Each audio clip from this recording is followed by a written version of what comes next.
I'll show you an example of simple regression analysis using the Excel. So make sure under the data you have the data analysis. If none, go to File and then Options, Add-ins, and then meron tayong Manage dito, Go. Make sure nakacheck tong dalawa and then OK. So we have here the given income and demand. So, based on your module, sabi sa regression, we have the independent variable and the dependent variable. And based in your FM101 microeconomic theory, alin dito yung independent saka dependent.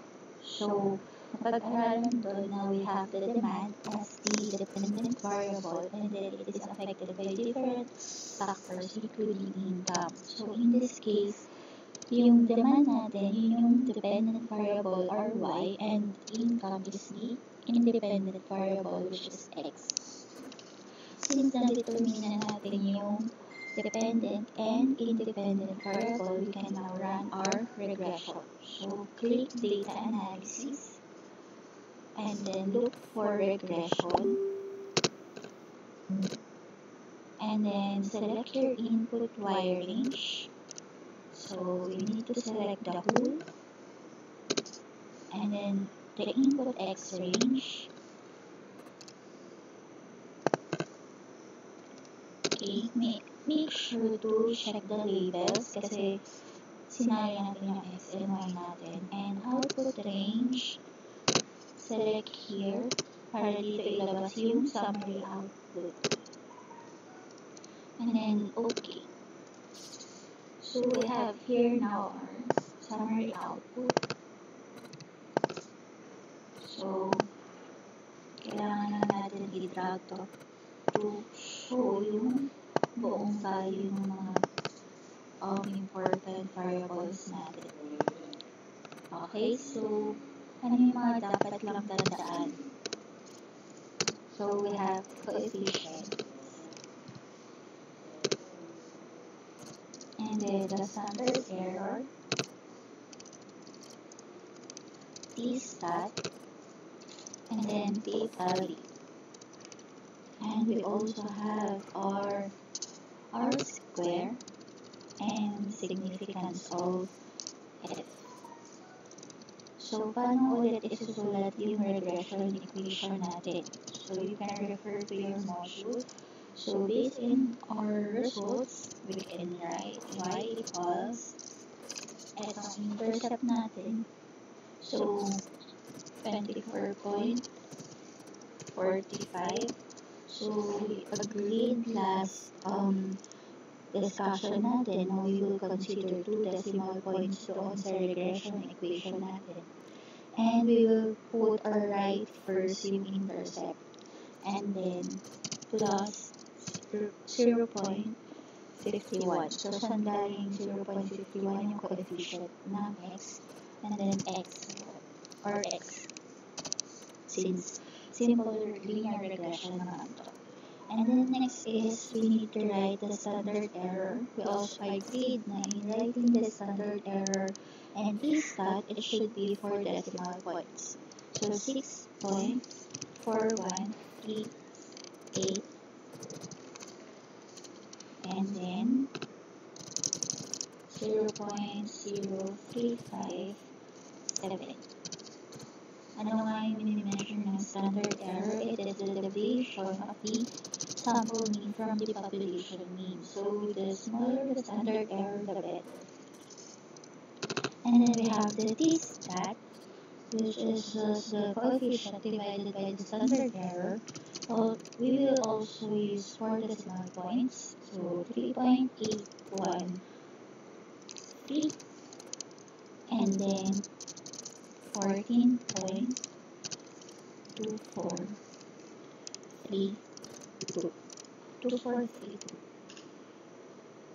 For decimal points pala. So, 8128.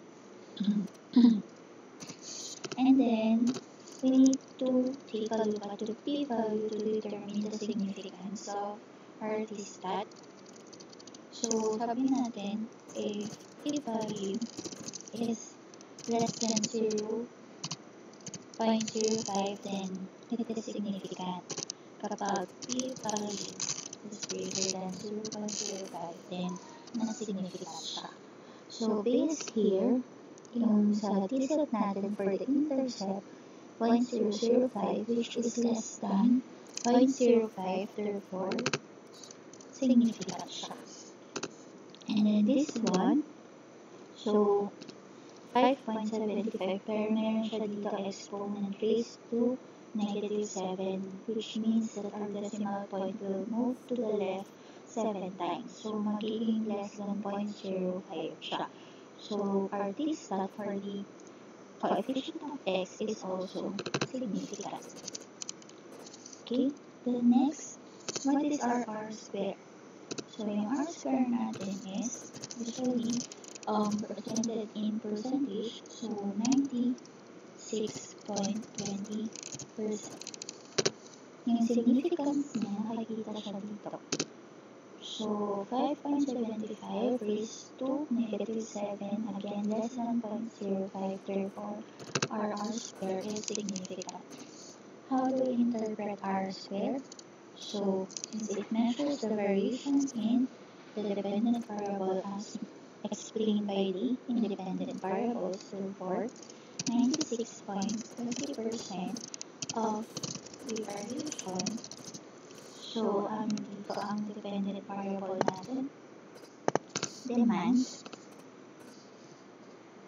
of the variation in demand is explained by the variation in income. Since yun yung independent variable natin dito sa example natin. And then, we need to answer these 3 questions. So, we can just answer this based dito sa nakuha natin na regression equation. So, lagay natin dito para mas madali natin siyang sagutan. So, first question, what will happen to the demand if the income increases by 1 peso? Remember, X is our income. So, kapag nag-increase siya by 1 peso, what will happen?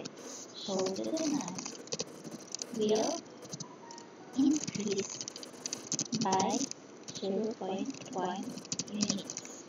Saan galing yung increase? So, eto siya, yung plus na sign. Okay? So, if ever minus yung nakuha natin sa, then yung interpretation is the demand will decrease by 0.51 units. Saan galing 0.51? Dito sa coefficient ni X.